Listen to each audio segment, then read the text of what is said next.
Hello guys, thank you for watching Death or Glory streaming. Um, Hi, Debbie, how are you? So, today I present you Death or Glory. Is a dueling card game. It's a new concept. We think of it as a fusion between a traditional TCG and a fighting game like Street Fighter. So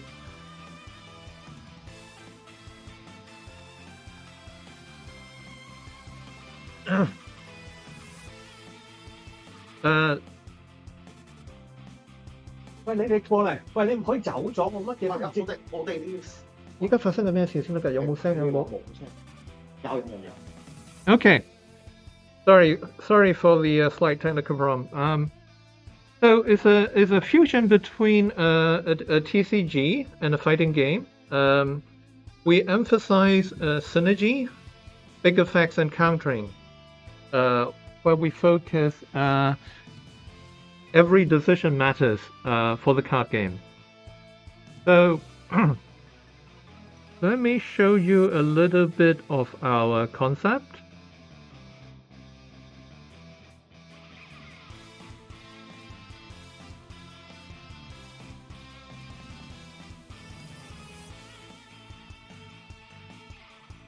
So, for instance, this is a showcase of what our game could be like. You have, in this instance, a kung fu master against a duelist, and each character will play a deck that's unique for him.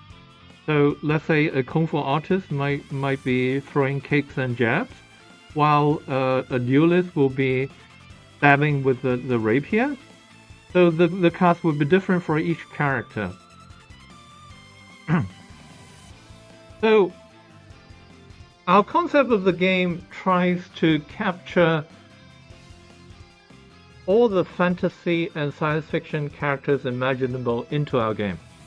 So how we want to do that is, because obviously there are so many different fantasy characters in the world, how we want to do that is we want to distill all these different characters into 5 categories. We call them 5 classes.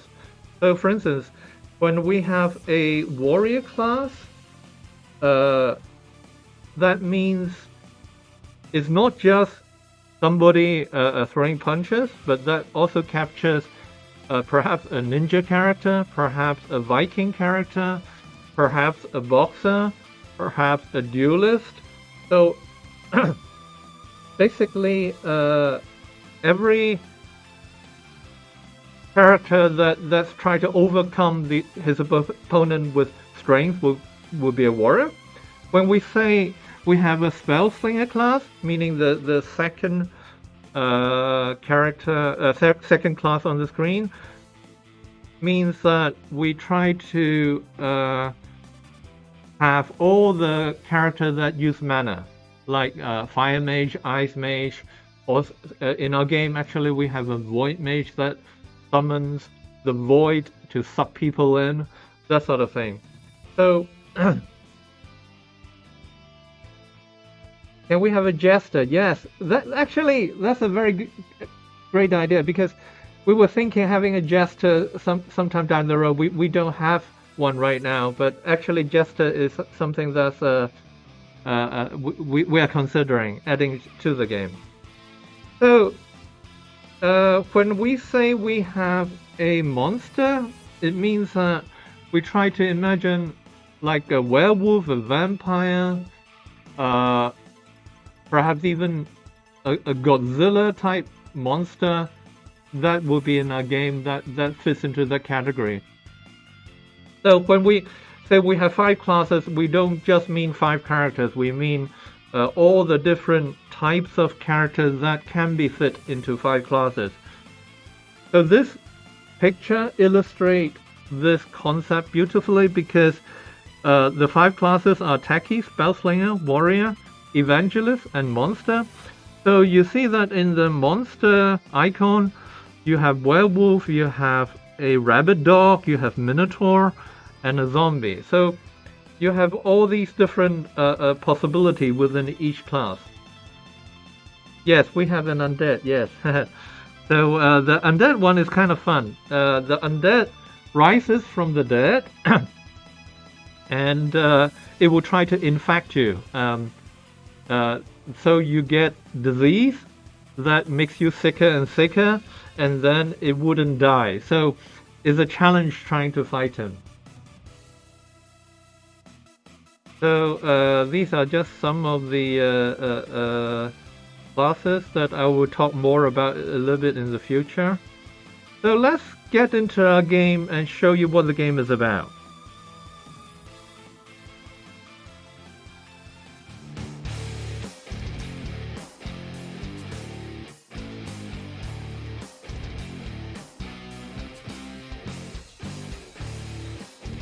A lich. A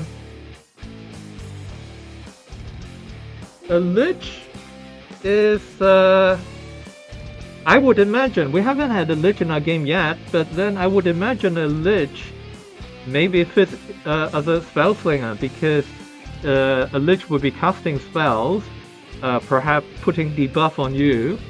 I don't want to review too much. We don't have a lich, we have a witch, okay? A witch that tries to cause you pain and then do devious things to you, and he is a spellcaster, okay? So let's jump into our game. Okay, in the this version you see right now is our demo that you can play for free right now on Steam. And the character you get to use right now is Lee, the Dragon Master.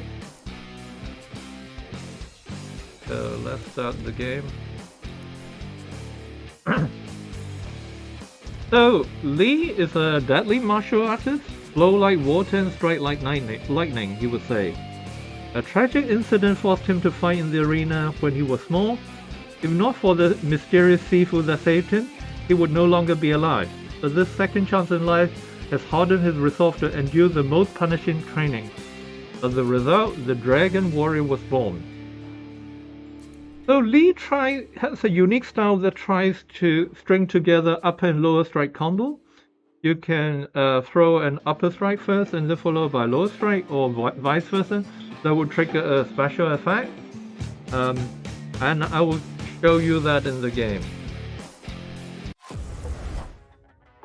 So for the first opponent, you get to fight a ninja called the Hidden Wind. The perfect assassin cannot be seen, cannot be caught. It's like trying to fight against a breeze. A quick flash of the blade is a blessing, for all we all must die someday.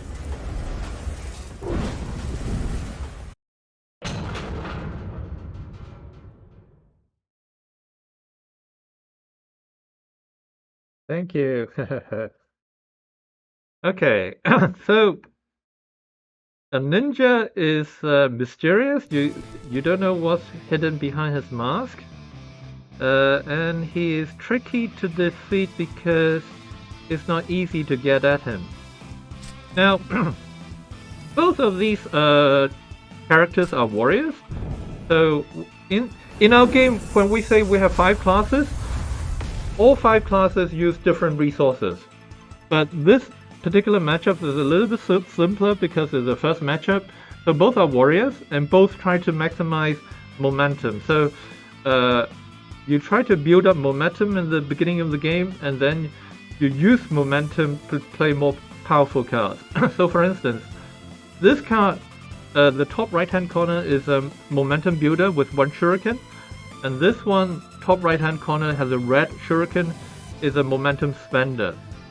So exactly, it is a 5 asymmetric game. So we try to string together upper strike and lower strike to trigger special effects. Unfortunately, my hand right now all are upper strike. So what I'll do is I'll just build up my momentum now, and try to trigger some special effect later. Your turn. I pass here. And he responds with a spinning star that puts poison on me, and I'll let it pass, and then the poison will damage me at the end of every turn. So 2 right now. I can try to block, or rather rush, with this card, but because my speed is 3 and his attack has a speed of 4. 4 is a blue number, okay? So I will have to discard a card if I were to respond with that. But since at the beginning of the game, I would rather save this card for now, or because I don't want to discard a card, so I'll let it pass. Pass. So after that, I will save my cards and try to go for Your one turn. big attack a little bit later, so I'll do that. And I'll give up this card. Currently, the enemy characters, they are designed a little bit differently, so no, you won't be able to play as other enemy characters. But we will be releasing more and more player characters down the road. At launch, we will be having at launch we'll be having 5 player characters, but we hope to release 1 new character Your turn. every month. Pass. So before long, you'll have tons of selections. The player characters and the opponents, they are designed a little bit differently. So that's why if I were to, I have planned to design a ninja, but it wouldn't be a copy of what you see opposite me. Pass.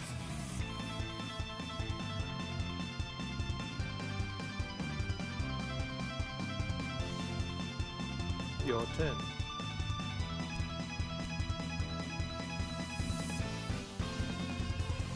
So like Your that. turn.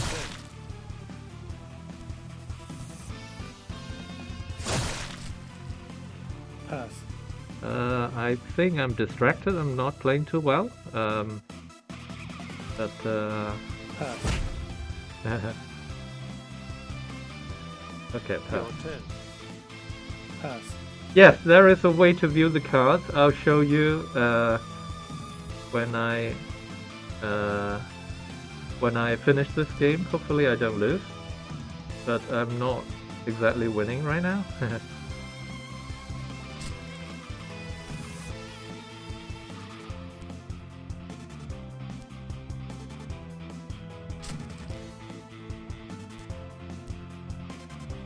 Your turn.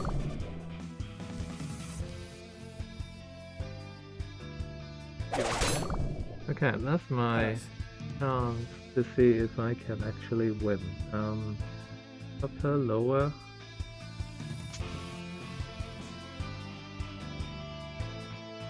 Let's see.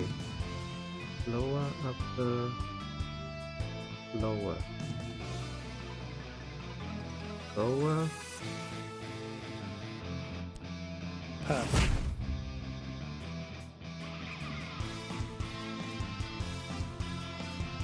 Upper. Pass. Pass. Lower. Then I Pass. pick back this card. And just barely win. Okay. So what I just did, first of all, I demonstrated the potential of Lee. I was at 1 health, and then I could basically snap victory from the jaw of defeat. So what I did was, whenever I put a lower strike in play, certain cards triggers when I have a lower strike in play. For instance, like the throw jab. So if I have a lower strike in play, that does 4 more damage. So 6 plus 4 is 10 damage. Okay. So this card increased my action points, meaning I get to play more cards because you start off with 3 action points, and then you used up action points in the turn. In a new turn, your action points is replenished. So this one increased my action points so that I can play more cards. And this card, Twin Dragon, allows me to put one card back into my hand, and I can play it again. So I trigger the 10 damage, I put back in my hand, and then I put the 10 damage again. So the game is really dynamic because, as you saw, I was losing very, very badly. I didn't have the right cards to stop his attacks. I was taking a chance. I was talking to you guys as well, so I wasn't paying, too much attention. But basically, I was losing badly. I didn't have the right cards to stop his attacks. But I would be taking 8 poison damage at the end of the turn. So I knew my only chance was not to die right now, and I have to kill him before the end of turn. Otherwise, poison would kill me. And that's exactly what I did. So if you play the game, you'll find out a lot of hidden things you can do. You can... previously, I was triggering Throat Jab twice, basically doing 10 damage and 10 damage. Or you can force your opponent to discard twice, or draw 2 cards twice. So depending on the situation, the cards will be useful. So I have 1 life left, taking 34 damage. I nearly died. So there was a question whether you can take a look at the deck. Yes, you can. So this is the complete deck of Lee. So is basically 15 cards, singleton. Nothing is repeated here. But this is the starting deck. As you play the game, you unlock more cards, and that will allow you to customize your deck. Okay, so you can see that Lee has a lot of upper and lower strike that string together, but then Lee also has other ways to win. For instance, this is a very powerful card. Dragon Pounds. Increase the damage of all my attacks, and then it builds up. So for instance, this damage will go from 4 to 5, and then to 6 if I keep landing my Dragon Pounds, because the bonus accumulates. Okay. Then it has something very powerful like Dragon Blitz. That does 9 damage.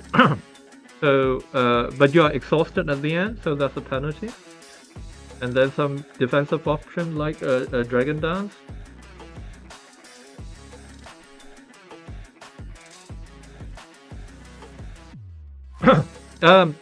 Right now, there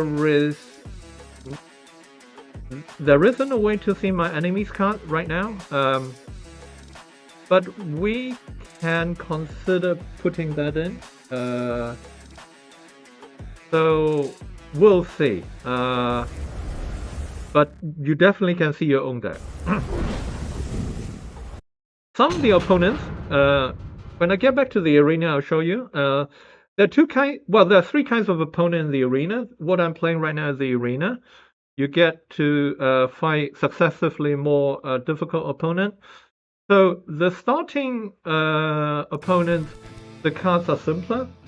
So you very quickly get to decipher what they would do. The enemy characters right now, they do not play singleton cards. They have repeat cards. Until you reach the bosses are generally more complicated. So let's see. Let's take away this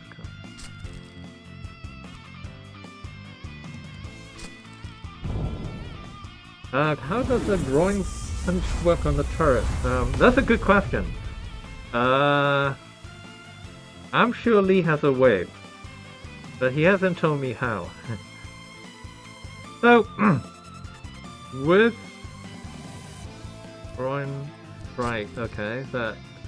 So my opponent is a techie. Techie means he will try to build up his ammo and then shoot me. Okay, every attack will use up his ammo, and it needs to be reloaded with a countdown. In this case, with the countdown, for instance, replenish ammo by 8 and reduce heat by 4. And that's different from warrior, because a warrior, the flow is much more fluid, but with the techie, it will do an alpha strike that's really hurts a lot, and then it needs to reload. Now that it is reloading, it can't do anything.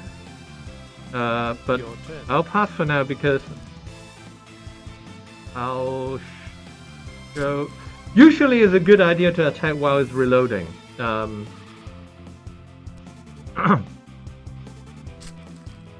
So what the turret does is it fires a railgun that does a lot of damage. So you have to watch out for that. Thankfully, Lee has a forward roll that nullify damage from any one long-range attack. So I can do that, and then I get under the shot. But unfortunately, I don't have any momentum. Otherwise, I would be following up with the Dragon Pound. Your turn. This card is quite powerful because it stops basically stops any one long-range attack, but then it requires momentum. So let's get rid of this card, and these can help me build momentum. I would pass for now. Okay, I use the deflect. Okay, in the game, there are moments when you cannot stop all your opponent's damage. So in this case, deflect stop 3 damage. So when the card cannot stop all the damage, it's discarded. So it goes to that. Your left hand side is your discard pile. But I played it anyway because it helps me build momentum, and I need momentum to do a lot of other things. So let me show you a cool trick here. I can do a knee kick.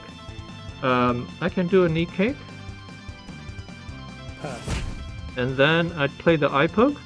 So it says if a low strike card is in play, days 2. Days 2 means I force my opponent to discard. So it's reloading, can't do anything. So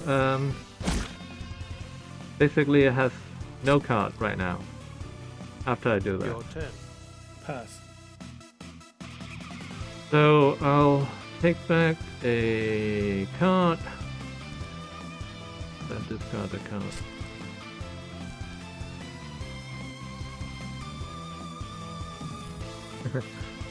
Yes. This turret is quite powerful, but it's a little bit slow. So the idea is to exploit that weakness. Many people struggle the first time they see the turret because they don't know what to do, and that's very understandable. I'll attack here.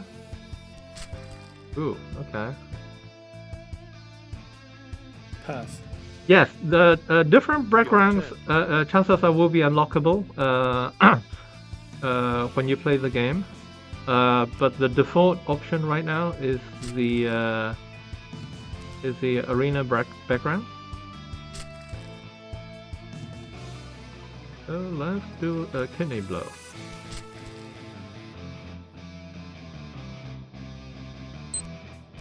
Pass. Okay. Your turn. Let's get rid of this card. Customize music, maybe down the road. Pass. So pass. What should I do? I can try the Dragon Blitz, I guess.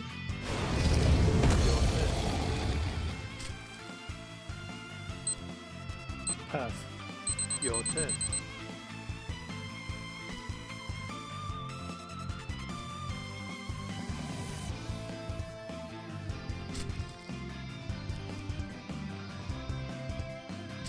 So, I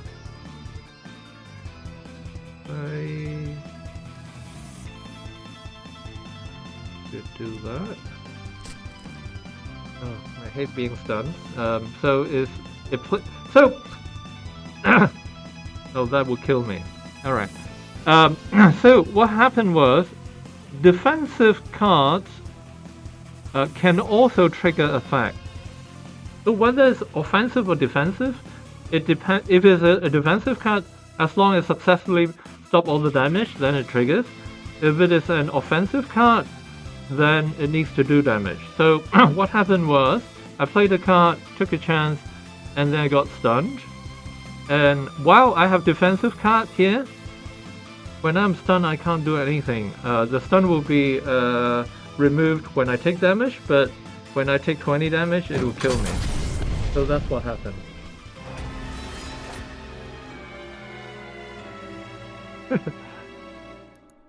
So I guess Lee isn't quite One Punch Man level yet. Still need to level up a little bit more. So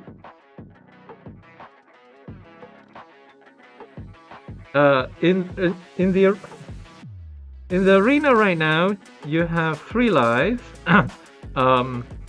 So you get basically 3 chances to fight the arena. In the arena, you fight 3 simpler opponents. Believe it or not, the turret actually is a simpler opponent, and then you fight more advanced opponent in 3 fights here, and then finally face the boss. Okay, so let me try again and kill the turret.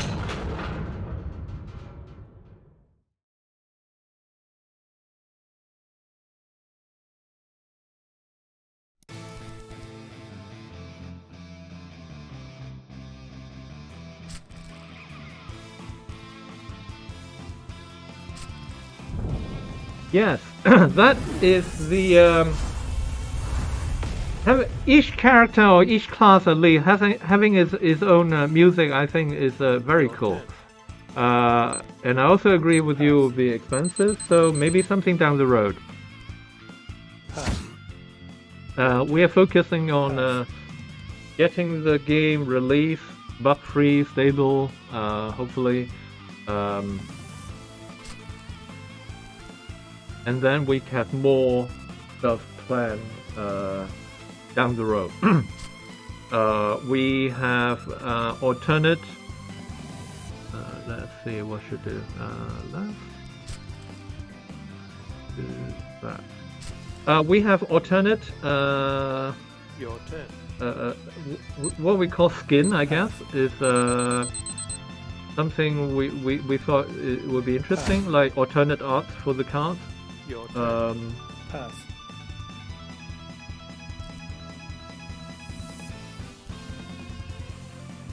And there are other cool stuff planned that's not being which I won't review just yet.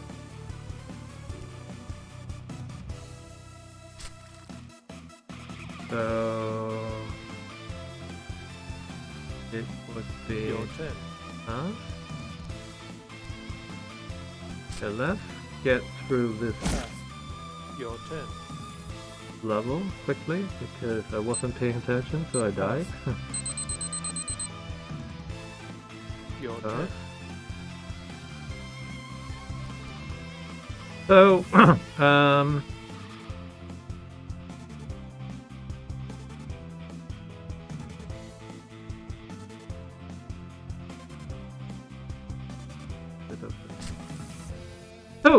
because this is the Charis, it is a simpler opponent. You can guess the pattern quite easily. What it tries to do is hit you with something very powerful. Lee has a 4-row. Other characters will have different ways to defeat the big shot. And then because it uses up the ammo is the right top corner, the number 8, so it will need to reload. So it is a powerful attack, but it doesn't come for free. So it is a slow and clunky thing, just like a real turret. So I'll do that here.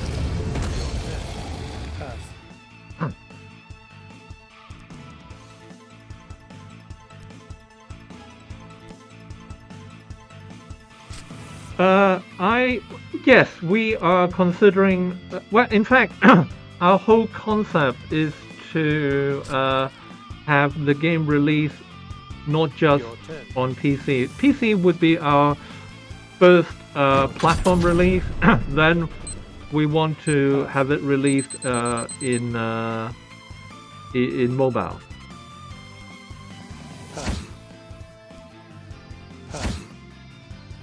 Your turn. Pass. iOS is very likely our first mobile platform to be released after PC. And we also target for cross-platform play. Pass. Okay, I think I've got it this time. Pass. So Lee finally overcome the big turret. It takes one more try, but finally got there.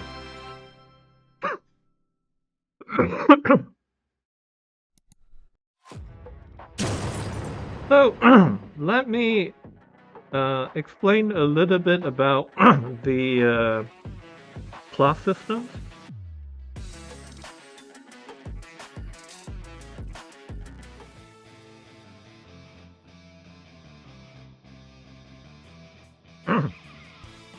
So Lee, we have seen quite a bit. This is another player character that we'll get to play at launch. So this is kind of like a mech that you're quite familiar if you play Mech Warrior, that sort of thing. So it has a twin autocannon. It has you can fire lots of missiles, but just like all Taki, it uses a heat and ammo system. So after shooting stuff, it needs to reload, and then a lot of equipment causes you to overheat. So there's heat management also there. Then you have a paladin. This class we call the evangelist. This paladin's Tori is also playable in the at launch. Now there are these are the few cards that Tori uses. Prayer system is very interesting because the prayer mechanics. Okay, so first of all, what does Evangelist do? Evangelist tries to build up devotion, which is the top right-hand corner. As the devotion increases, your prayer more likely to be answered. At devotion of 10, your prayers are guaranteed to succeed. Otherwise, there is a chance of succeeding depending on your devotion level. No, prayer is a mechanic that's available to all evangelists. So evangelists all worship a god, but be very mindful that not all gods are benevolent. So there are some characters in the game that worship gods that are considered evil. So these prayers they work differently. So Tori has this card called Balance. Equality is very powerful. It is a transcendence card, meaning that once it reaches level 10, the character transforms into a being, something like a Super Saiyan mode.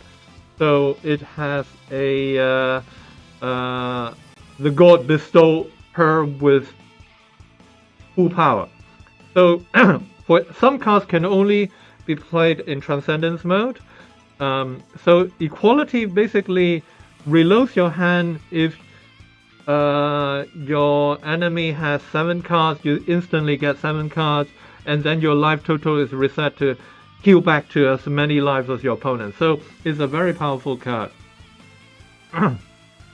And then you have a class called a Spellslinger, basically your spellcaster class. This is Crystal. Crystal is an Ice Mage. Ice Mage will try to freeze you. And mana is built up. It uses 2 mana, resource system, mana and Arcane Resonance. You gradually build up your mana. And building up your mana allows you to play more cards and more powerful cards. Arcane Resonance is a further boost to your cards. For instance, the Shot of Eternity, if your Arcane Resonance is 2 or greater, the attack is piercing. Piercing means it can't be blocked. So if you build up your Arcane Resonance, many of your cards also become more powerful. And then this final class is a monster class.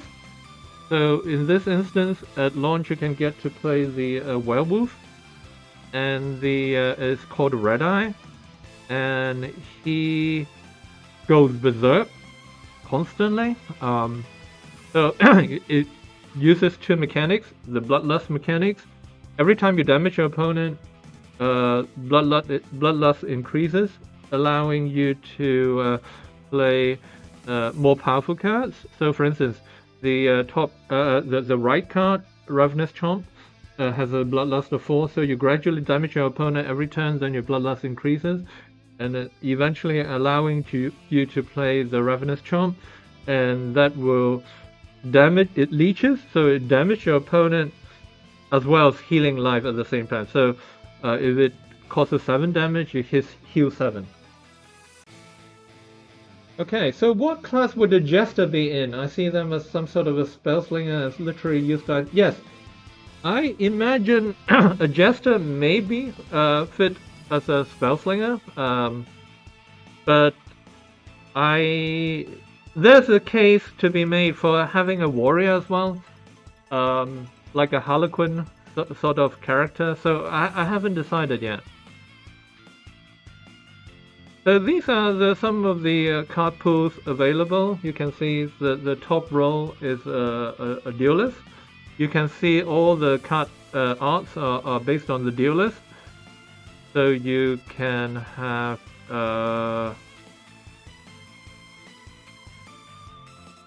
the top row as a duelist, and then the middle row as Crystal, and then the bottom row as the vampire.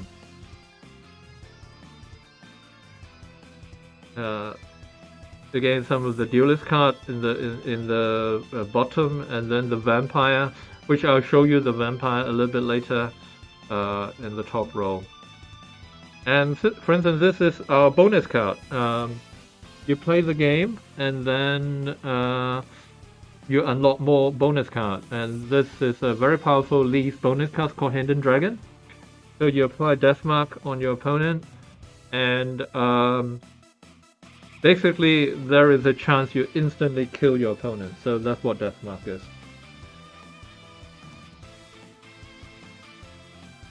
That's right, Stabby. You can have, depending on it could be a dark jester or a light jester. So let's get back into the game. I'll play more. Okay, Nevesto is an evangelist. Evangelist, basically like Tori, I showed you. He worships a god, but you can tell from his demeanor, chances are it's not a very friendly god.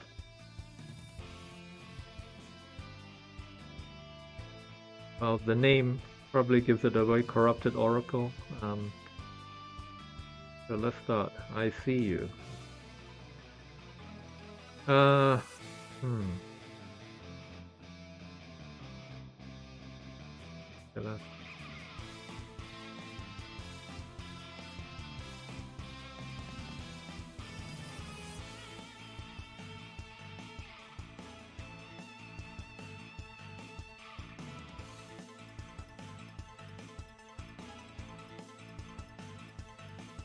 Okay, I can block that.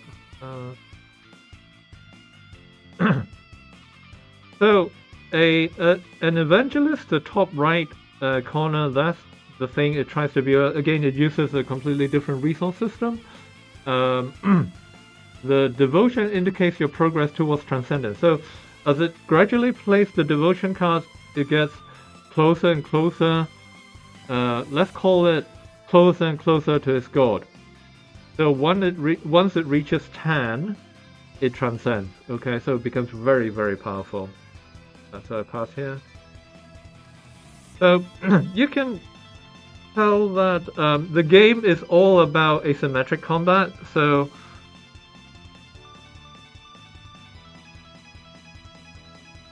strike. So the game is all about asymmetric combat. So both the classes are trying to do different things. For Lee, is about exploiting the weakness of an evangelist, because an evangelist before transcendence can only play 2 cards a turn. So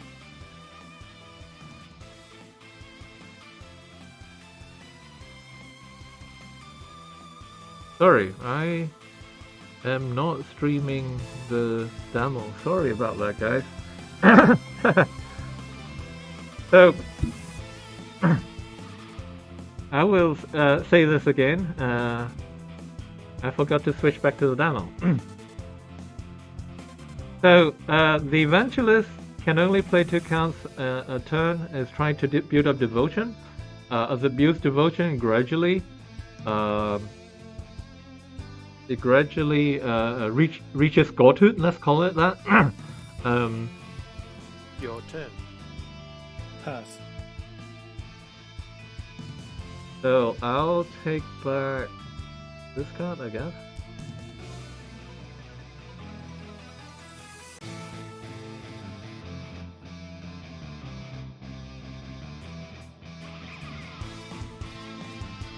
Up to lower, up to lower, lower, lower. Up to lower. I'll take rid of this stuff. So the Vesto is kind of mysterious what it wants to do until he reveals himself when he transcends. So it has a very fun mechanics called eyes. Each time I hit him, the eye level decreases, but when you ignore the eyes and he can build lots of eyes, then you are in trouble. So, oops. Okay. So I just landed a leg sweep that knocks him down. Knocks him down, and then meaning he can't defend. So I can choose to do this neck chop, and then followed by a kidney blow. A kidney blow puts trauma on him.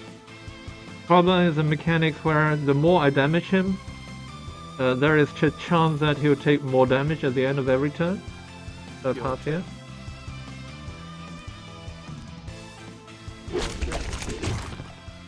So it does all these fun things like with tentacles and try to build up eyes again. Your turn.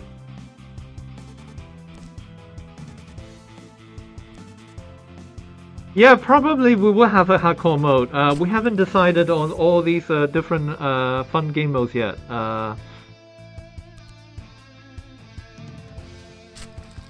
Because we are still in the middle of tuning all the difficulties. So let's just do that. Your turn. I can block that. Oh, because it's piercing. Yeah, okay. If your devotion is 6 or greater, this attack is piercing. Piercing means I cannot block, so I have to pass. Pass. Thank you, Stabby. So, okay, let's do a Dragon Pounce. Dragon Pounce means if I land, Pass. my damage is boosted, so now it has a damage boost of 1. So all my attacks has its damage increased by 1. Oh, and then the trauma triggers that kills him. Okay, so there's a chance, 30% chance of trauma triggering, and that kills the Oracle.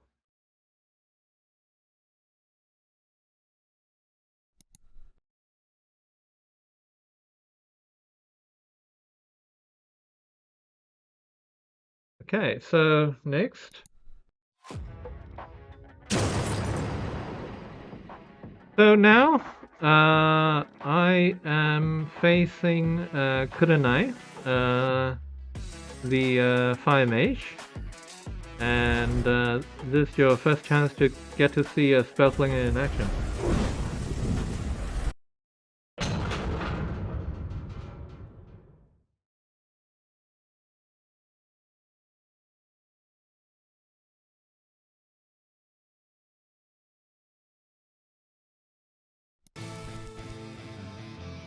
Yes, fire. So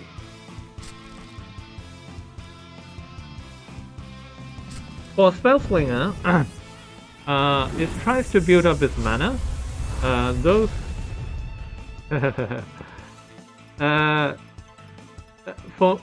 It tries to build up this mana.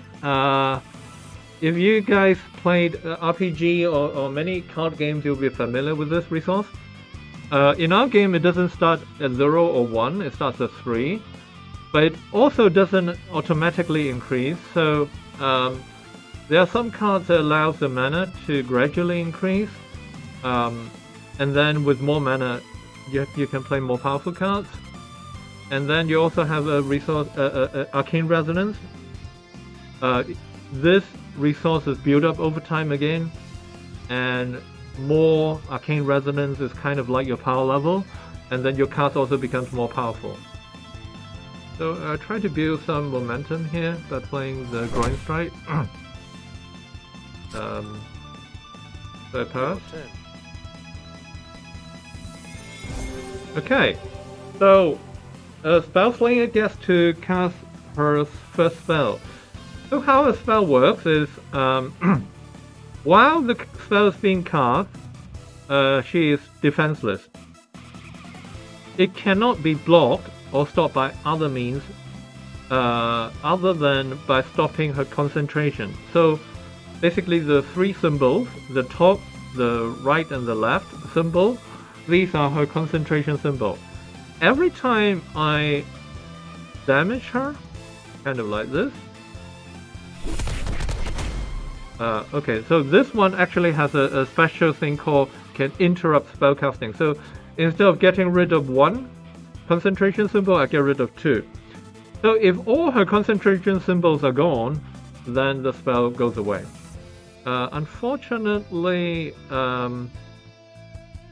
I cannot attack again because I don't have any momentum. So I have to pass, and her spell succeeds, and then he puts an ignite on me. Ignite means at the end of every turn, I take whatever the ignite says. But ignites will gradually go away, so ignite of 2 becomes ignite of 1, and so on. But the more key thing is, Fire's Life is a card that increases her mana. So maximum mana is increased by 1. So if you remember, she started with 4 mana, now she has 5.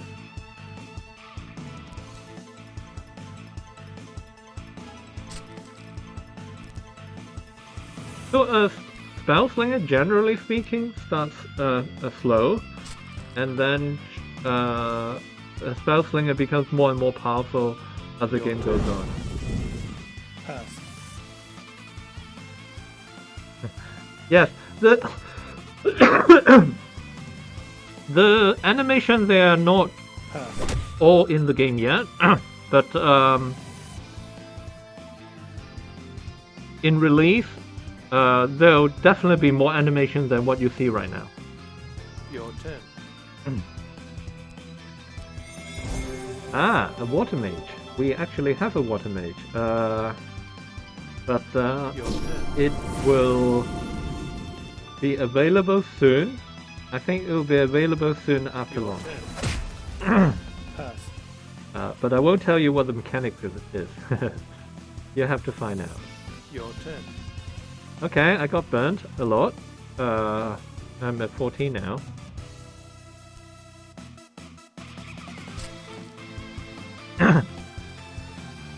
So let's discard.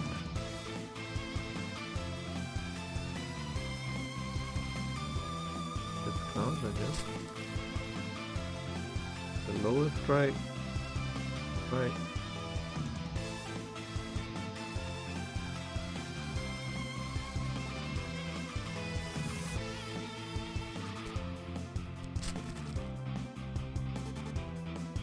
Yes.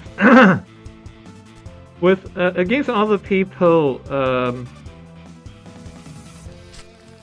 people obviously will be much smarter than AI, so it will pretend not to have certain cards and then Your surprise turn. you at the wrong moment. That's what people do. Burning Palm. Your turn.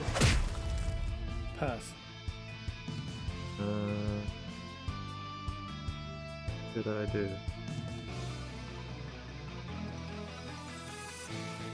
Open? Pass. Your turn. Pass. Because the game is definitely very capable of being explosive.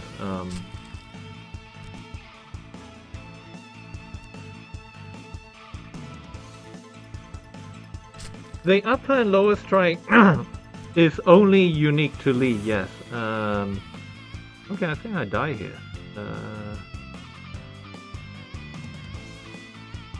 Talking while playing is not easy. Yeah, I think I died. My only defensive card is Deflect, which stops 3 damage, and then the this thing does 7 damage. So, but yes, let me answer your question. Yes, there will be rankings. There will be rankings. And then everybody can compete. Yes, Debbie. So, let me show you a little bit more of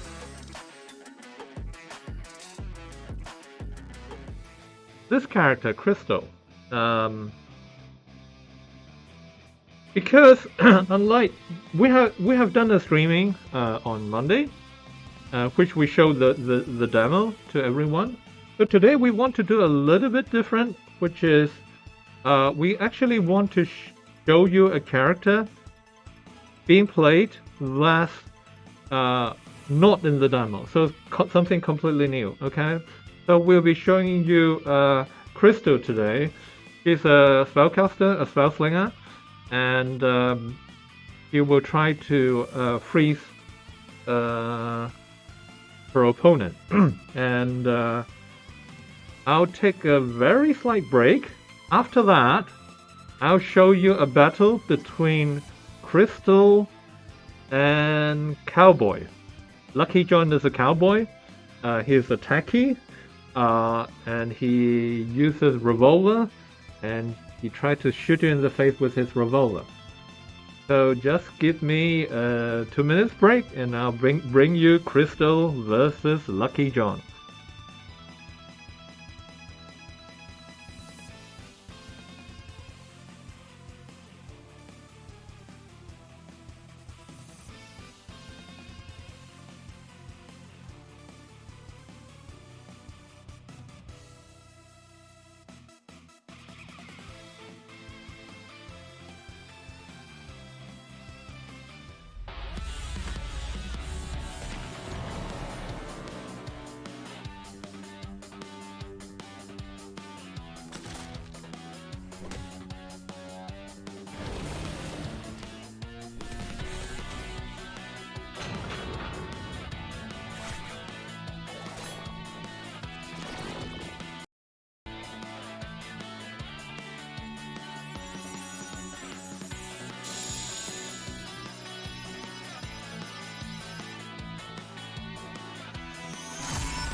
Okay, guys, I'm back. So this is a development version of Crystal and Lucky John. Um, what's that?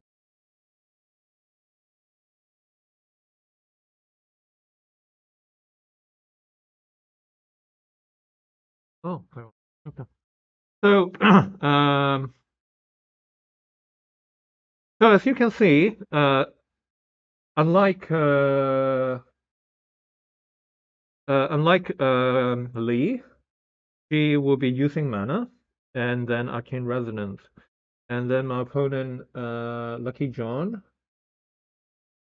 will be using ammo and heat. Okay. Yes, a pirate will be a cool character. Huge tip, let everyone be unlockable for free if you spend them. Yes, the game, theoretically, if you play enough, will be 100% free, because diamonds will be available if you play a lot. Um, but then each character will also be can also be bought individually. So if you like this character, then you buy this character. If you don't like it, then you can skip it. That's our monetization model.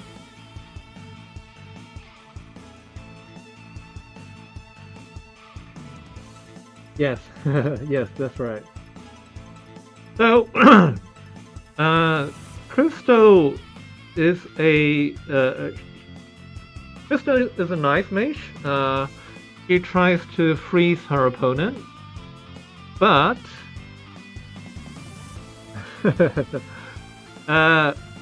but then she, just like all spell slingers, she also doesn't start really quickly out of the gate. So you have to be careful how you play her in the early game. Actually, all 5 cards I want to keep, but I will give up. I have to give up this card for now.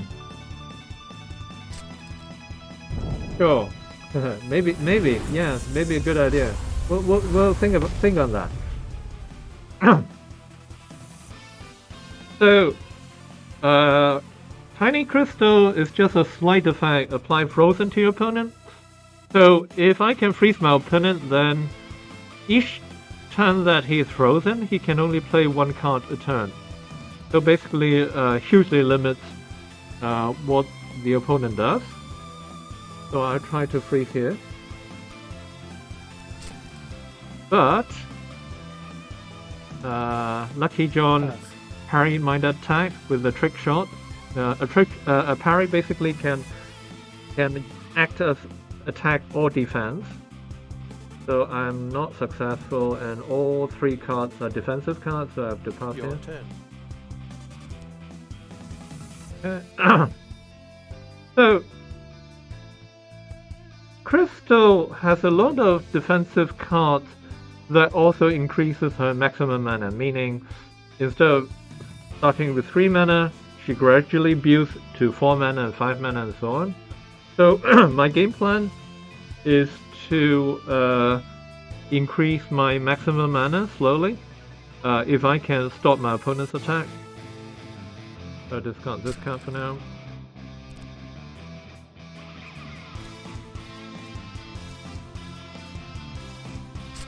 Yes, that's right, Stabby.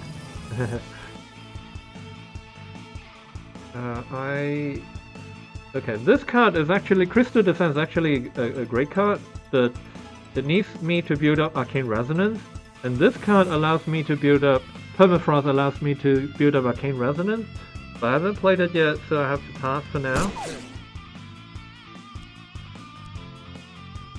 I can stop this. Ancient Glacier has a block value of 6 that matches his his damage of 6. Otherwise I'll be stunned. I don't want to be stunned. And then Your pass turn. here. Okay, so because I know that Lucky John would need to reload because ammo doesn't grow automatically. So when he reloads, he's powerless. So I can play my Permafrost, and that increased my Arcane Resonance, as well as damaging him. Okay. Lucky John also has a very powerful buff that when he reloads he puts on himself, called Clear Thinking. And while Clear Thinking is active, every attack draws him a card. But when I damage him, the Clear Thinking goes away. So I have to be very careful not to let him have the buff Clear Thinking. I'll put that back. Now, the ultimate card that Crystal wants to play is Winter's Embrace. And this Frozen X means X is Arcane Resonance. If I can build up my Arcane Resonance, I can freeze my opponent for many, many turns. That can literally win me the game.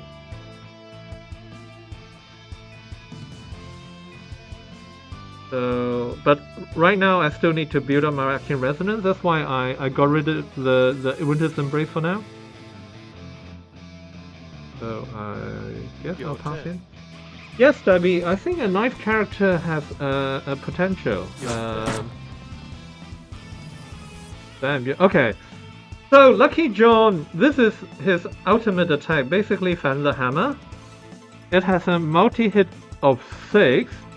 If I allow him to connect, 3 damage times 6 is 18 damage all in one kill. So use up all his ammo, 6 ammo. But luckily, I have 3 guys that can block the 3. So how it works is my 5 blocks the 3, so the multi-hit effect doesn't trigger. And then I gain my mana in the process.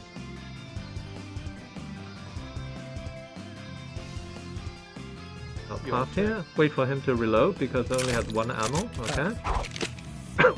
And then he puts Clear Thinking on himself, and I will deep freeze him.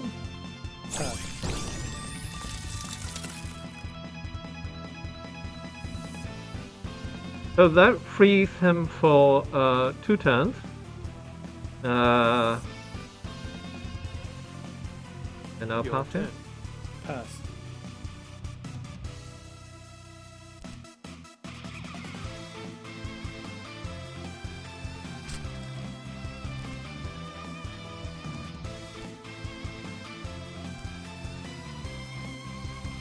Yes, every character has something you need to be worried about.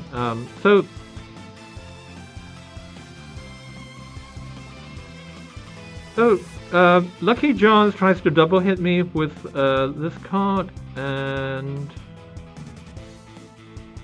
I can stop it with 1 with Ice. So I used up mana to stop his attack. So the mana is reduced. If I let him connect, that will be 8 damage because it has a multi-hit of 2. So I try to freeze him again with defreeze. Your turn. So that's what Crystal plays like. She tries to constantly freeze her opponent to limit their movement until she can build up enough mana and hopefully win the game that way. Defreeze.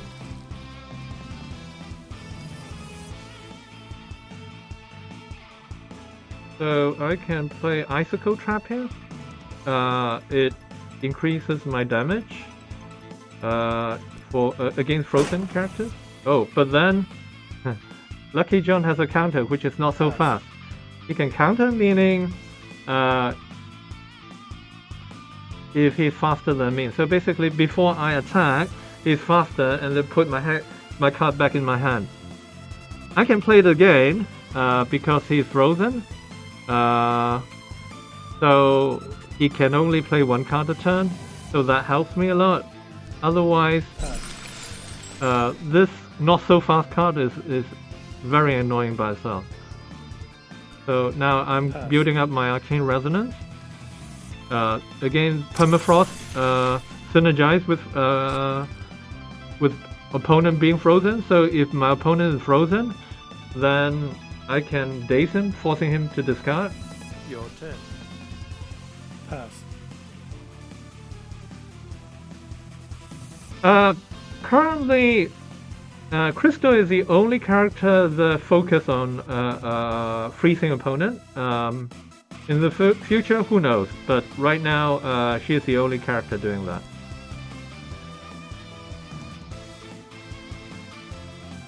So I'll get rid of this guy.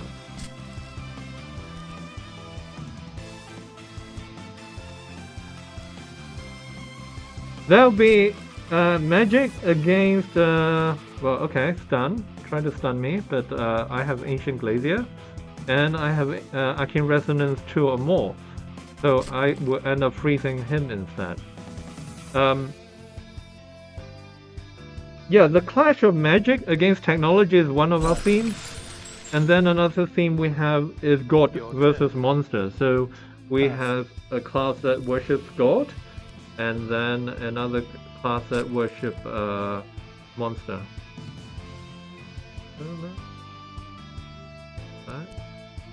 Not worship monster, as in being monster rather.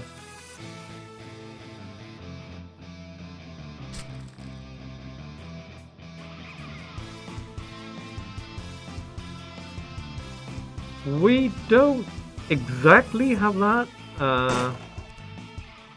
but we have characters that can stealth. Stealth meaning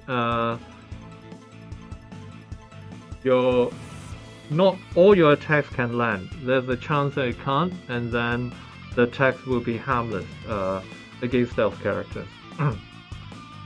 Okay, so Lucky John is reloading, so I get to finish him off with Shards of Eternity. Oh no, I can't. Is it because it costs 4 mana? But I can still finish him off with Icicle Trap.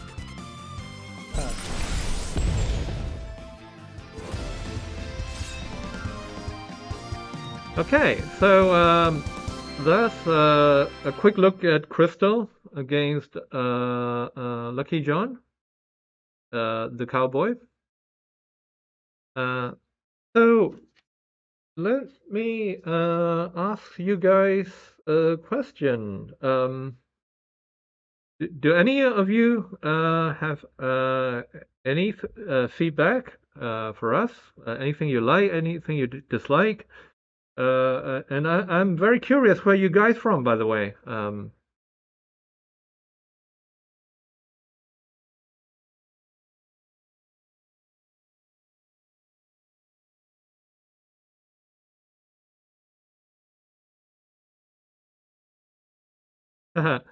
So, okay, that's a good question. Let me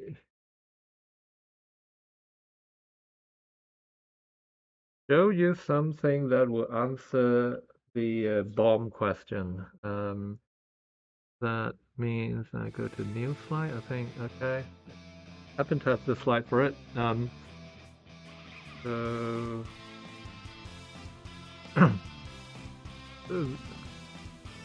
this is just a matchup between Tori and Werewolf Red Eye, showing off her healing.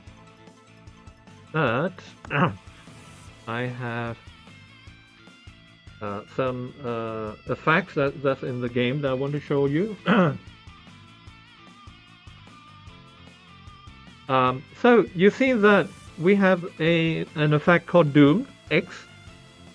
The counter is set at X. At the end of every turn is reduced by 1. When it reaches 0, opponent will suffer damage equal to its life total. So this effect is exactly your the bomb mechanics that you proposed. That's already in our game. So when you put a doomed debuff on your opponent, so it counts down until it reaches 0, and then boom, your opponent is dead. Okay. So this is just some of the facts that that's in the game. So a lot of facts not only in the game, but they counter each other. So Grievous Wound, for example, stops your opponent from healing, so prevents healing from become too powerful. Death Mark is instant death for your opponent, so that will stop somebody that heals a lot and keeping life total really high. Yes, Debbie. The bomb mechanics, if we were to implement it one day, chances are we'll set up a character that way. Okay. I will set up a character that utilize the Doom mechanics. Right now we have a character, I won't tell you which one, but right now we have a character that's really evil, that was set a Doom counter on you, and then you have to kill that character within that many turns, otherwise you die. And there's some hidden counter to that, but you have to figure it out. But for a bomb character, I will have to set the whole theme, maybe a technology, an arsonist maybe, or a guy that wants to play with explosives, and then maybe fire, explosive, bombs, that sort of thing as a character maybe. So absolutely, it can be done, but I would design a whole character that set around that theme.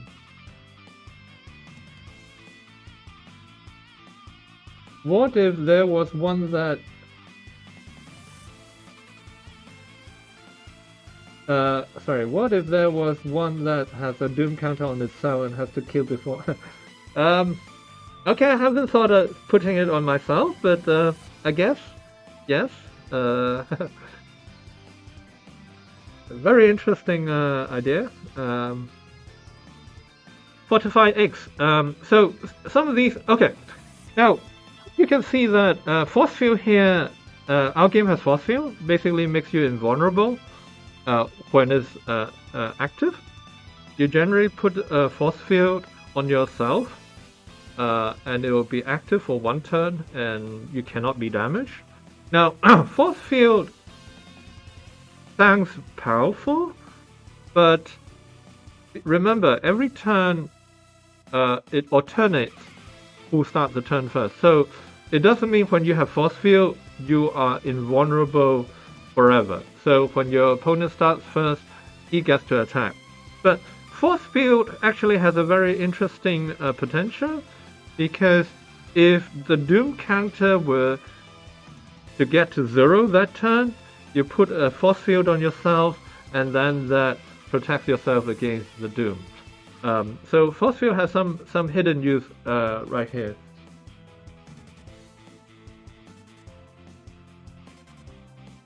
So we have feeding eggs. Heal X lives for each successful attack until the end of turn. So Red Eye has this mechanics. So Red Eye loses life a lot because that's his character. He loses life to deal damage. Feeding Eggs allows him to replenish his life total while attacking.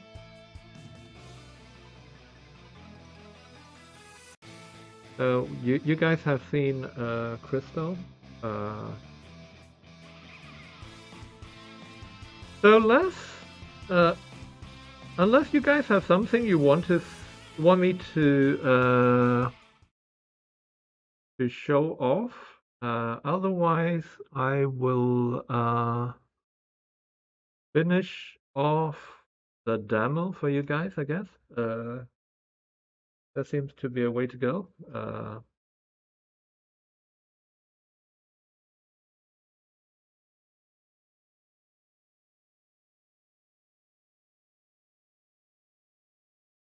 Oh, that's fine.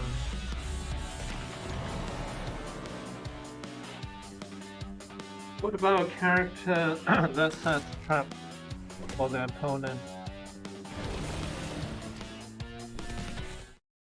What about a character that sets trap?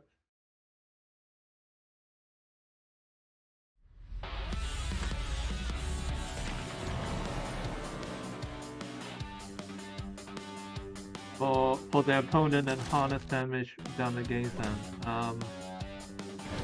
Mirror. Oh, okay. Yeah, some RPG has a like you're forced to fight against yourself.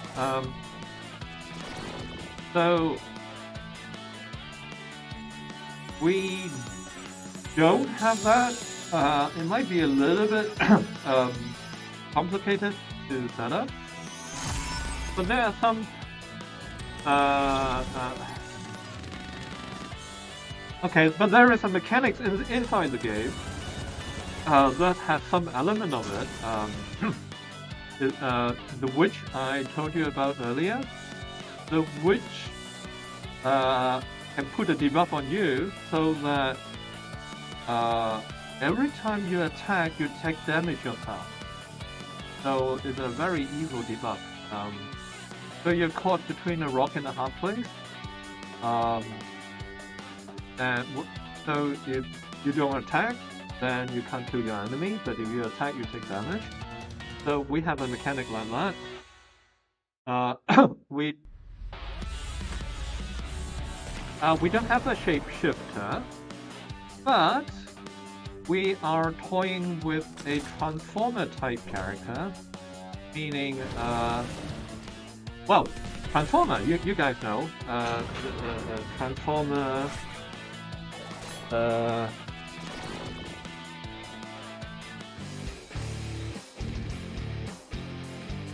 we turning from a robot to a truck or a fighter. This is a character theme we are toying with. So maybe in the future we will release a transformer character. Because the transform mechanics is already in the game.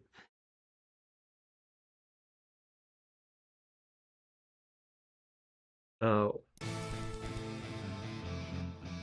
let's finish her off. We failed to do it last time, so hope to do it this time.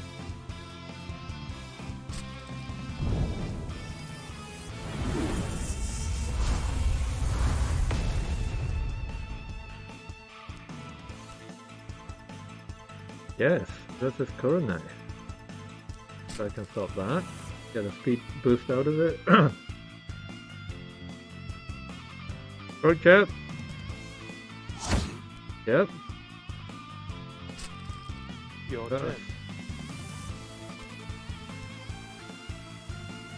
Your He turn. really wants to burn me. Pass. So, okay. This flamethrower thing. So I got burned for 2. Your Okay. turn. Yes! Again, that's another concept we have. We want to do we haven't had a poison player character yet. The primary focus on poison. That's something I think I want to do.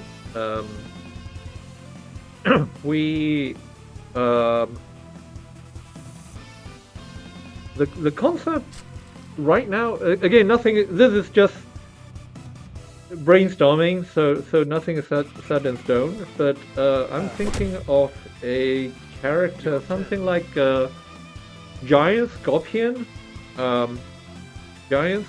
character that poisons with a rider. I haven't decided what the rider does yet. Your turn. Pass. Yeah, the alchemist thing is interesting.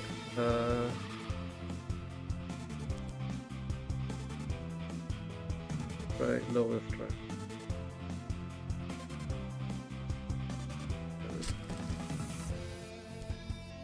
An alchemist who crafts potion to match the situation. You're great, Stabby. You have so many ideas. Pass. Yeah, the game. The good thing is that the game is designed to be flexible enough that can take in all these concepts. But implementing them, it does take time. It has to be said. A puppeteer.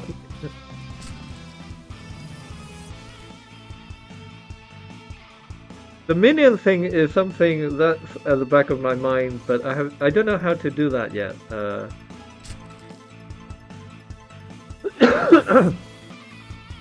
But we actually have.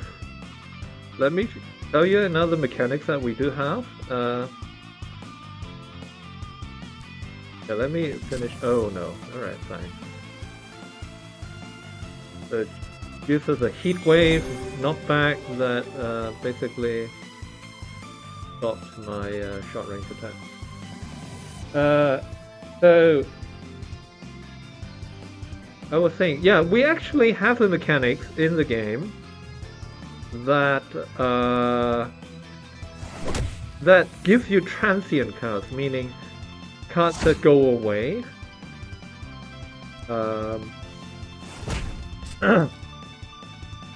So it's kind of like minions, I guess. Not exactly, but kind of. So let's do draw 2 cards. I can get back the card to draw 2 cards again. Pass.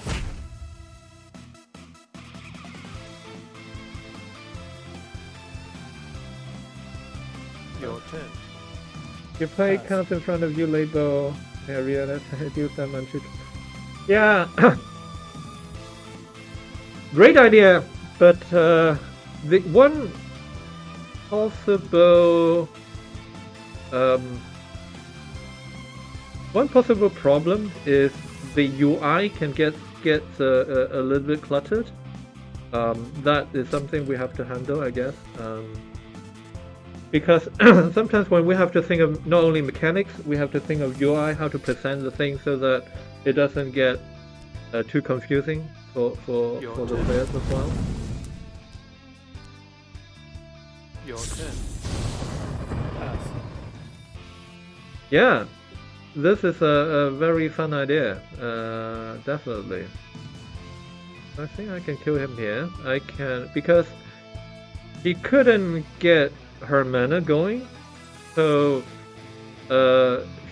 she wasn't too threatening this game, and she definitely doesn't have any mana right now, so what I can do is Groin Strike, Pass. Dragon Pounce, Pass. and then finish off with the Dragon Blitz. Pass.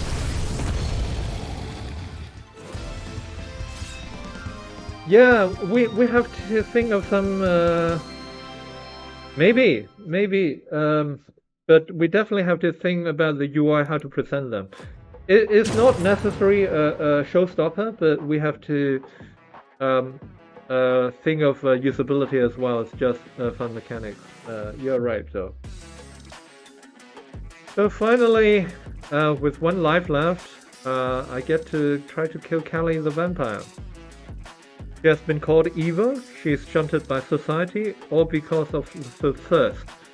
The more that it is oppressed, the more that it consumes.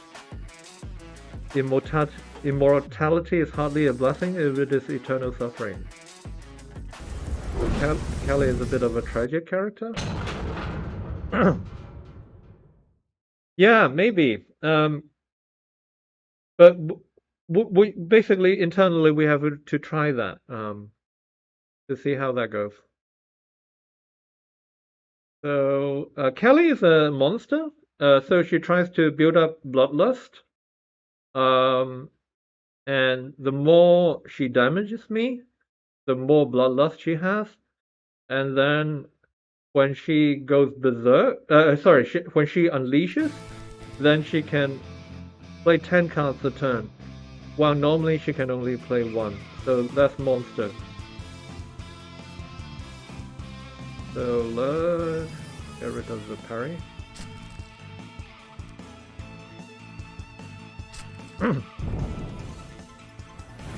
So on Monday, I failed to kill Kelly. Let's see if I can do it this time.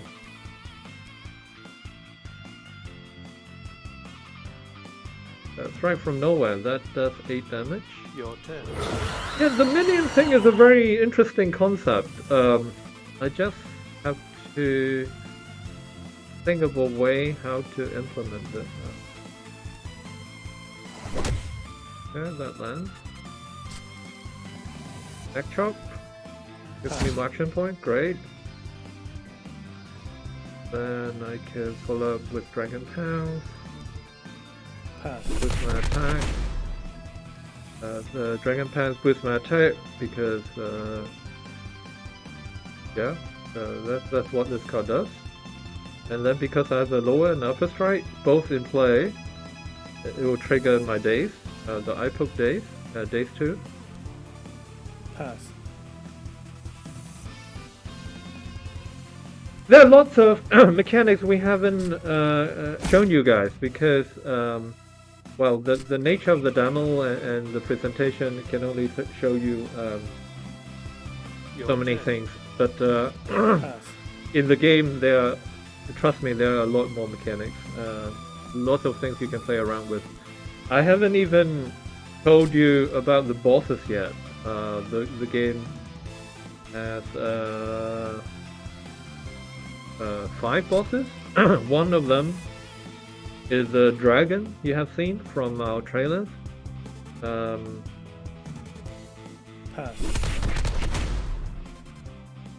Your turn. A red dragon, but then there are 4 more bosses Your turn. that we are Pass. not ready to reveal yet, but you just have Your to turn. experience it in the final release. But there are 5 bosses in the game. So, the dragon, I don't know. Now, because I'm quite familiar with the game, so you see me kind of like discarding things in random, but not really, because we have designed the cards in such a way that they're useful in different situations. For instance, Wind Dragon is useful if you can put an upper strike or lower strike back in your hand to play the game. Obviously very powerful, but it combos with upper lower strike. So it really depends whether I have a strategy of triggering these lower and upper again or not, because it also uses up momentum.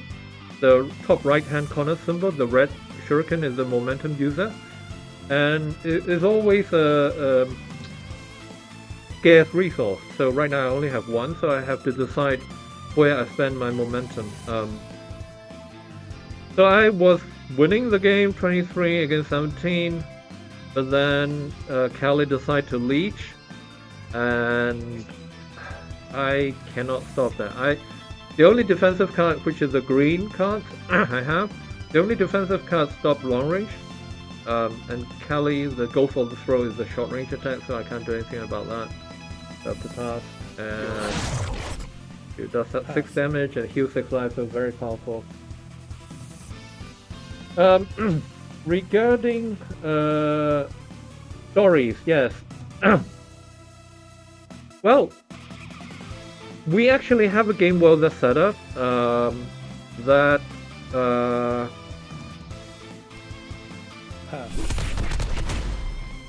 we will be bringing you story modes. We tell you the backstory of Lee, Kelly, and so on.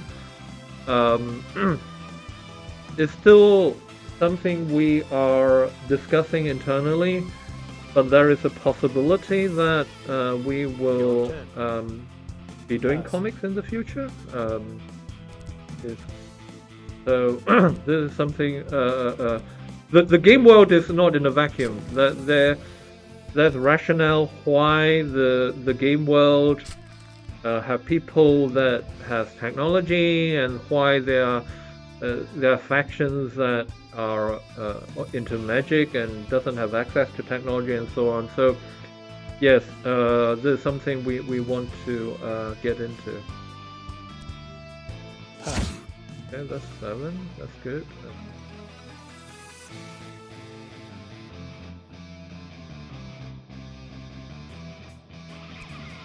Pass. Can I kill her? Yeah, maybe. Let's see. Pass. Oh yeah.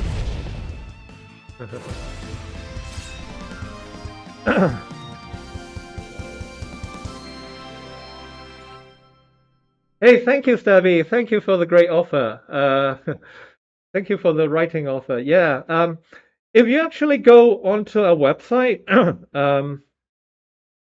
our website actually has a 2 stories. I think 2 stories already updated about the characters.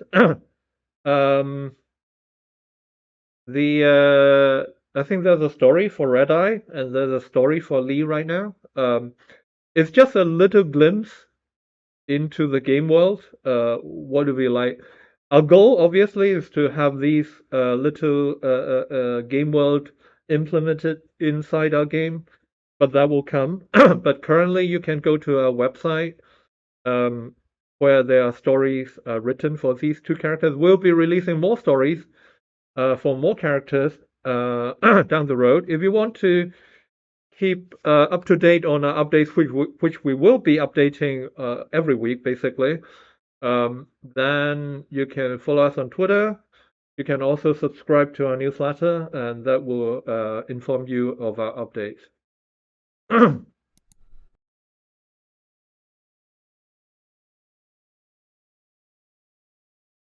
And in the Steam store, I believe, in the um, developer website, there's a link, or either that or John can give you the link as well.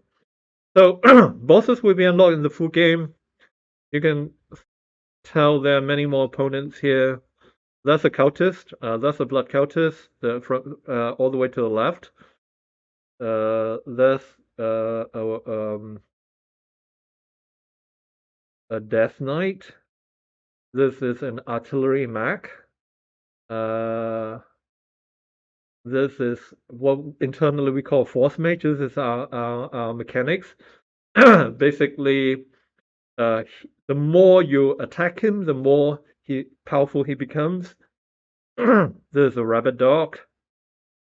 And then we have a kind of like a Mad Max kind of character. You see the second from the right, the Mad Max character. He's riding the bike. The bike is actually a very cool mechanic. What it does is the character doesn't just stand there and shoot you, because that's not what a bike does. So it has 2 facing. It has a front facing and a back facing. So when it is driving away, it's more difficult to hit him. And then it can drive back. When his drive back, it fully unloads on you with his cannons and missiles and everything. So it's a very fun opponent to fight against. And finally, the right, the full right character is a druid. A druid, nature loving, into plants and vegetation. Uh, but then when she transcends, well, there's something else. I wouldn't reveal it. And even all these characters, they are not the fullest. Eventually, there will be 20 enemy opponents and 5 bosses. Okay, 20 non-boss opponents and 5 bosses in the game. So these are some of the player characters at launch with some bonus cards um, available for each character. So each character you can unlock its own bonus cards. And yeah, thank you for playing. You can follow us on Twitter, Reddit, or go to our website.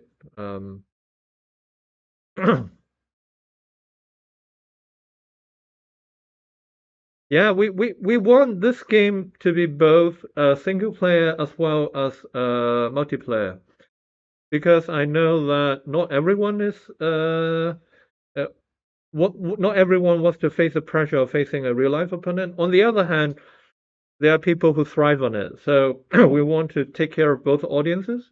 Some people who prefer a more single player experience, we want to provide that, or we'll keep releasing more and more player characters, and that will allow our multiplayer audience to thrive as well. So we want to take care of both audiences. So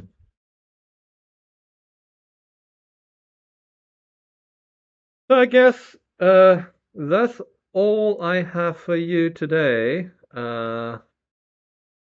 You guys have any more questions for me? Anything you want to ask? Anything you want to see? I try my best to show you. Um, I will. I'll make sure of that. We're working very hard from the back end to the front end. The back end, obviously, our programmer right now is to my right.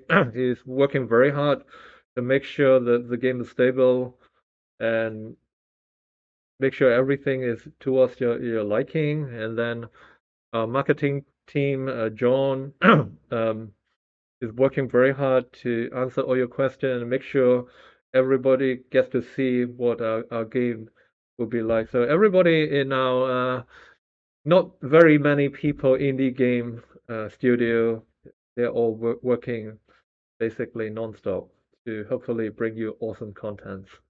That's what we really want to do. Uh, we intend to update because as you can imagine, the game mechanics is very flexible. So we hope to keep updating more and more characters. So hopefully you see us updating the content for years to come. That is the game plan. Thank you, Stabby. Thank you.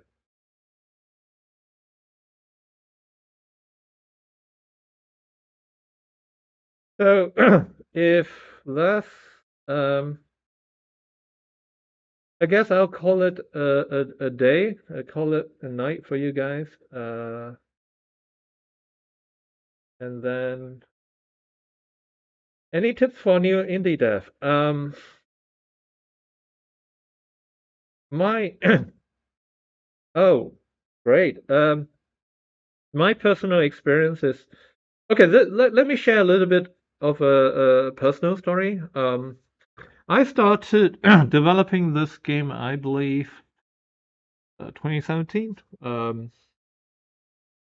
When I started, obviously you start you start with an idea. So did I, and when I started, I had no idea if the concept would work. I thought it would be cool. I've been a fan of MTG, Magic the Gathering. I thought I could do a concept of combining MTG with fighting game, but I tried to do some research in the market to see whether anybody has done something like that, but I haven't found anything to my liking. So I thought, okay, there's a space there. So I started experimenting with cards. So basically physical cards, and I learned, and my confidence grad. Obviously, I have to tune and modify along the way, and my confidence grew as I play with it. So my advice is that get the design uh, get the design done first, and worry about the art and the polish a little bit later. So make sure the core gameplay is fun. So core gameplay meaning what your players will be playing most of the time. So for instance, a shooter will be shooting stuff. For card players will be, oh, whether this card combos with the other card, is it fun? So if you get the core loop, what the game designers call core loop, if you get the game design loop fun, then you have confidence, and then you can build on that.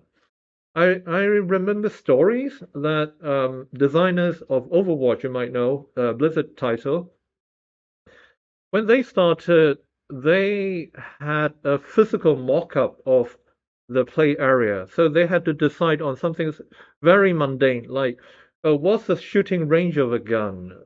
What about the speed of the characters and so on? So something very mundane, they prefer to mock up with a physical uh, tabletop rather than programming, because programming is hard, changing stuff is hard. So early on, you want to get the basics right.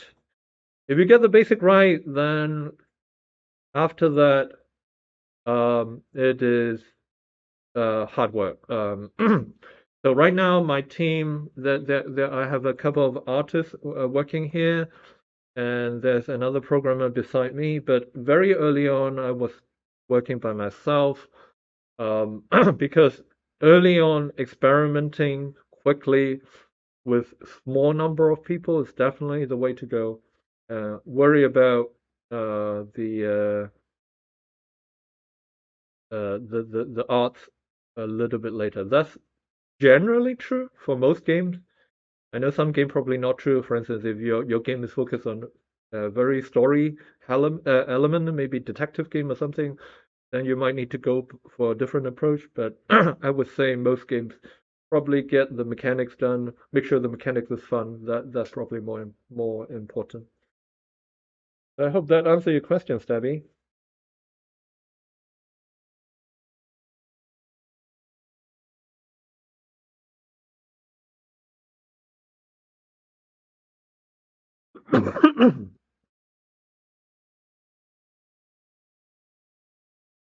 How would you describe nearing your launch date?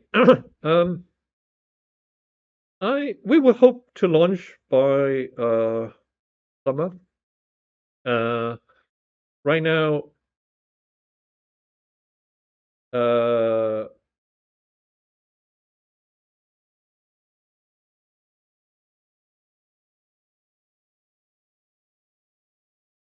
okay. Let let me try to answer, because I think you're asking me what should I be paying attention to before launch.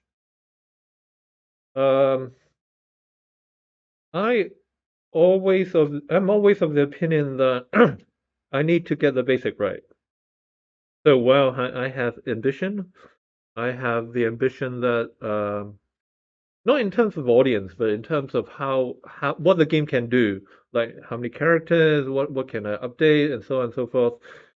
These are aspiration that I always have, but I always focus on the bare minimum, as in, is the game stable? Can people understand the game? Uh, uh, would people get stuck and be really frustrated? That sort of thing. So my opinion is that I need to get the really, really basic things right. That means, for instance, when you play the demo right now, the tutorial is not available because it's not entirely finished yet. So what we'll do is we make sure the game it doesn't frustrate new players. That's my number one goal right now, because I feel that if players can enjoy their early experience, but let's say the end game experience is a little bit lacking, let's just say that, I always have time to fix my end game experience. But if people are frustrated playing the game, then they will not come back. Um, that's my attention right now. So I hope at launch, the game will be stable. People can understand how to play the game. There's enough content for people to enjoy the game right out of the gate. That would be my focus.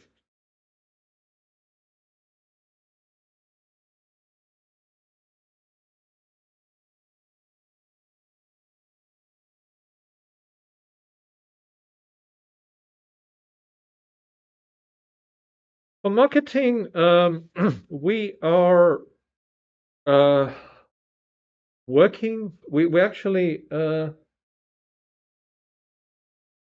are actually working with an agency right now. We just signed up with a marketing agency very recently. Um, so hopefully there will be more marketing initiatives being launched.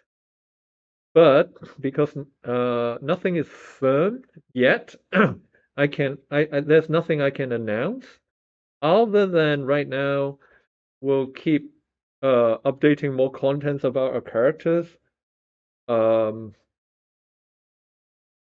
updating our characters, the different mechanics of the characters. So basically, introduce our games to the world. That's what we'll focus for now. But we will be setting up a Discord channel. We will be hosting events, and then perhaps have more stuff for the launch interactions. But I don't have the details of those yet, so I can't announce anything. But I promise you there'll be more to come, and you're absolutely right. The hard thing about making a game is that you have to get so many things right. The from design to programming to marketing, the arts, and so on. So you cannot let your focus slip. So basically, whatever you think is unimportant, chances are that will trip you up. So I try my best to keep on top of everything. It's very difficult. It's stressful because I'm very well aware that the thing you're not looking at, chances are, will trip you up. So you're absolutely right.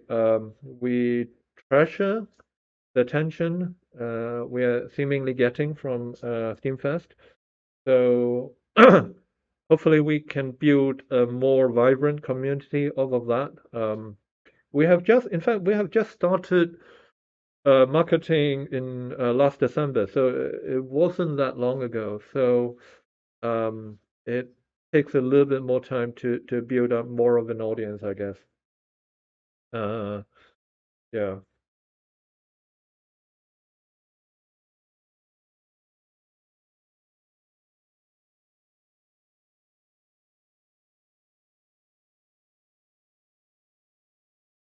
Anything else for me, Stabby? If not, I'll absolutely. I mean, I am very surprised by the number of people attending this Steamfest. I I guess we're not a hugely experienced a studio with years and years of experience, no. But a lot of things we're still learning as we go along. So we feel we are blessed to have this audience right now, and your enthusiasm, Stabby, that certainly touched me. So thank you. Have a good night too. All right, later.